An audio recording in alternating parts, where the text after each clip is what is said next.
Sir governorship के ऊपर भी आप जी ठीक है, गुजारा हो रहा है सिंध के गवर्नर को लेकर भी एमक्यूएम ठीक है, ऊपर नीचे होकर गुजारा कर रही है, या वो भी डिमांड्स में एक वैलिड डिमांड है?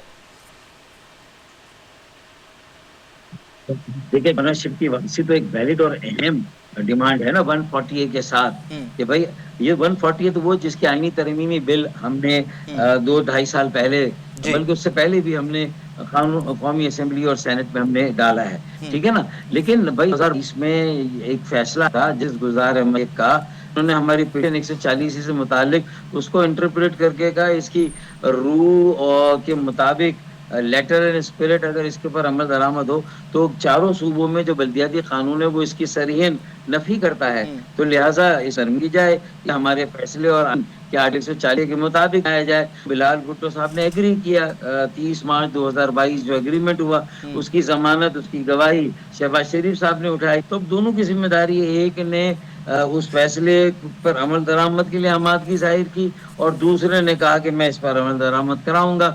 अब जाहिर है कलीमुल्लाह सलीमुल्लाह सूबाई हुकूमत वफाकी हुकूमत, हम तो इन दोनों के बीच में पिलर और पोस्ट के दरमियान हम तो दर बदर हो रहे हैं। तो आखिर कब तक हमें भी अपने अवाम को जवाब देना है।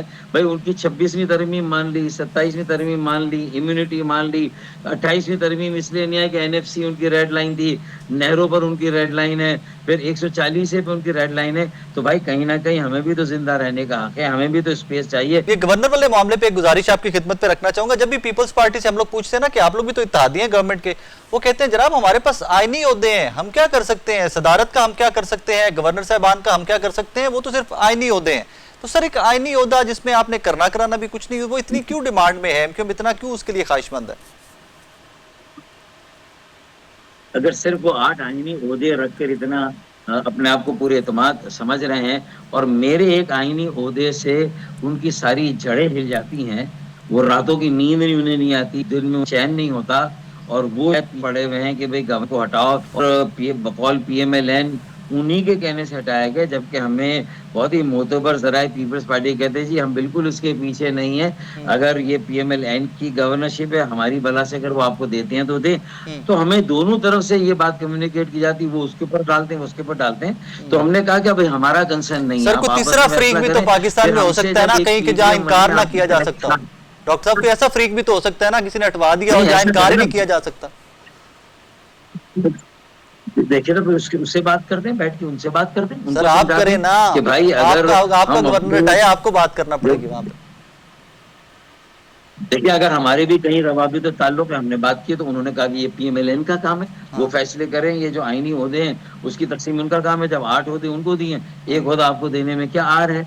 तो मतलब ये कि ये जिक्सो पजल है कि भाई ये कसौटी आपको पूछना है। मैं तो ये कहता हूँ कि एक गवर्नर का ओहदा दे दें, हमारी दोनों वफाकी वजारतें ले लें, हम भी जो है वो हिमायती हलीफ बन जाते हैं, हम भी हुकूमती हलीफ रहना हम भी पसंद नहीं करते। ये बोझ हम क्यों उठाए, न लेना ना देना, और सारी जिम्मेदारी फैसले सारे आपके, पॉलिसी सारी आपकी, हम खामोश तमाशाई बैठे रहे। फिर हमारी वजारतों को बजट भी कितना मिलता है। अभी मेरे जो वजीर सेहत है उन्होंने बड़ा खुला बरमला जो है वो शिकवा किया वजीर आजम से जब हम उनसे मिलने के लिए गए। तो इसका मतलब ये कि हम मतलब ये कि सिर्फ हम ही से ये कुर्बानी क्यों ली जा रही है सियासी इस्तेकाम जमहूरियत के दवाम के लिए, या किसी और कौमी सलाम।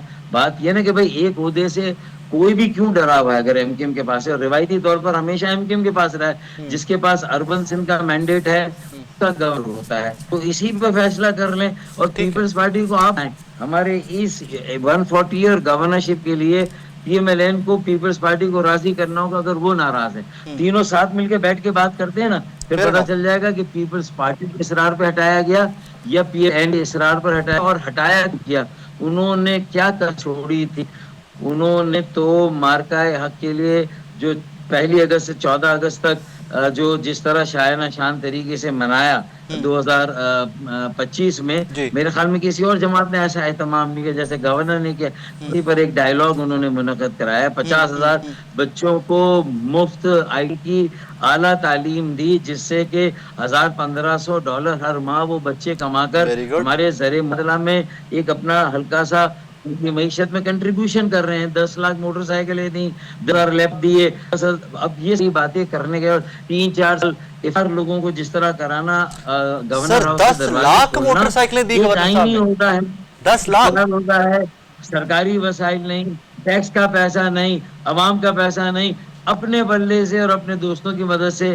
میرے خیال میں یہ ماڈل ایسا تھا جو ایم کیو ایم میں ایک نئی روح ہوئی, نئی ایم کیو ایم دوبارہ اپنے پیروں پہ کھڑی ہو گئی, دوبارہ نا امیدی امید میں بدل گئی, بد اعتمادی اعتماد, اور عوام کے بڑے حلقے, بڑے طبقے, زندگی کے ہر شعبے کے لوگ آج جا کے اب سروے کر لیں, میں آپ کو چیلنج کرتا ہوں, جی آپ کو وہ کہیں گے کہ ہمیں گورنر واپس چاہیے, گورنرشپ واپس چاہیے ایم کیو ایم کے لیے, کراچی کے لیے اور قومی مفادات کے لیے. بھائی ان کا ماڈل گورنر پنجاب, گورنر کے پی کے اور گورنر بلوچستان بھی تو اس کو اڈاپٹ کرے. اور کاش اگر میرے جو افواج پاکستان کے سربراہ ہیں, جنہوں نے اتنا بڑا اعزاز ہمیں دیا, اتنی بڑی عزت اور وقار, پوری دنیا میں ہمارا سر بلند ہوا مارکہ حق میں, اور اس کے بعد عالمی امن کی سفارتکاری میں, اور اب ہم مارکہ معیشت کی طرف جا رہے ہیں. تو میرے خیال میں اس میں یہ جو 50,000 بچوں کا کامیاب تجربہ ہے, کیوں نہ میں سمجھتا ہوں کہ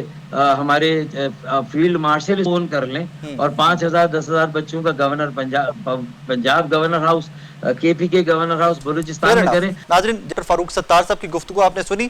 ایک چیز اگر اسی میں ساری گفتگو میں سے ایک ہی چیز میں آپ کے سامنے دوبارہ سے رکھنا چاہوں گا کہ ڈاکٹر صاحب کہتے ہیں کہ اگر آپ کو لگتا ہے کہ جو ہمیں وزارتیں دی ہیں ان کا اتنا زیادہ بجٹ ہے, اتنی کام کیا, تو دونوں وزارتیں رکھ لیں, ہماری گورنرشپ ہمیں واپس دے دیں سندھ کے اندر.